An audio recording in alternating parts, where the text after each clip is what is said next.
World poha day निमित्त नागपूरमध्ये आज एक अनोखा खाद्य विक्रम घडला। नागपूरच्या प्रसिद्ध विष्णूजी की रसोई इथं तब्बल 3000 किलो तर्री पोहे तयार करण्यात आले। सेलिब्रिटी शेफ विष्णू मनोहर यांच्या नेतृत्वाखाली पार पडलेल्या या उपक्रमाला नागरिकांचा उत्स्फूर्त प्रतिसाद मिळाला। विशेष म्हणजे या कार्यक्रमाला UCN न्यूजची साथ लाभली होती। नागपूरची ओळख असलेल्या तर्री पोह्यांचा गौरव करण्यासाठी वर्ल्ड पोहा डे निमित्तानं आज विष्णूजी की रसोई इथं भव्य कार्यक्रमाचं आयोजन करण्यात आलं। पहाटेपासूनच पोहाप्रेमींनी कार्यक्रमस्थळी गर्दी केली होती। तब्बल 3000 किलो तर्री पोहे तयार करण्यात आले। यासाठी मोठ्या प्रमाणात साहित्य, स्वयंपाकाची विशेष व्यवस्था करण्यात आली होती। यावेळी तयार करण्यात आलेल्या गरमागरम तर्री पोह्यांचा हजारो नागरिकांनी आस्वाद घेतला। नागपूरच्या खाद्य संस्कृतीची वेगळी ओळख जगासमोर आणण्याचा प्रयत्न विष्णू मनोहर नेहमीच करत असतात।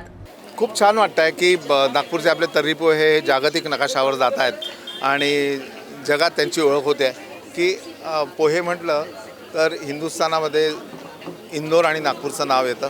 इंदोरी पोहे एक वेगळी मजा असते त्याच्यामध्ये आणि आपल्या नागपूरच्या पोह्यामध्ये देशी चणा त्याची तर्री बनते आणि पोहे असतात। तर असा हा सगळा प्रकार आहे आणि हे कॉम्बिनेशन जे आहे ते अफलातून आहे।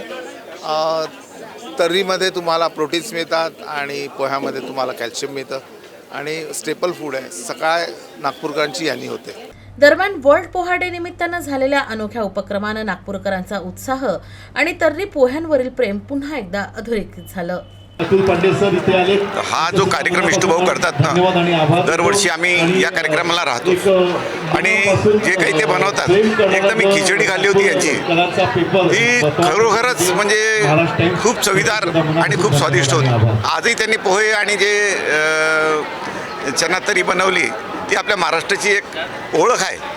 बाणाचा माणूस कुठेही गेला आणि त्याला पोहे तरी भेटली म्हणजे त्याला संतोष होतो आणि तेच म्हणजे हा वर्ल्ड रेकॉर्ड करणं म्हणजे विशेषतः आहेच, पण त्याच्यापेक्षा विशेष आहे की महाराष्ट्राचा तर्री पोहा पूर्ण जगात प्रसिद्ध केला विष्णूभाऊंनी आणि त्यासाठी मी आमच्या भारतीय जनता पार्टीकडनं त्यांना खूप खूप धन्यवाद देतो की त्यांनी हा उपक्रम केला आहे आणि पुढे ते हा उपक्रम करत राहो ही आमची शुभेच्छा त्यांच्यासाठी।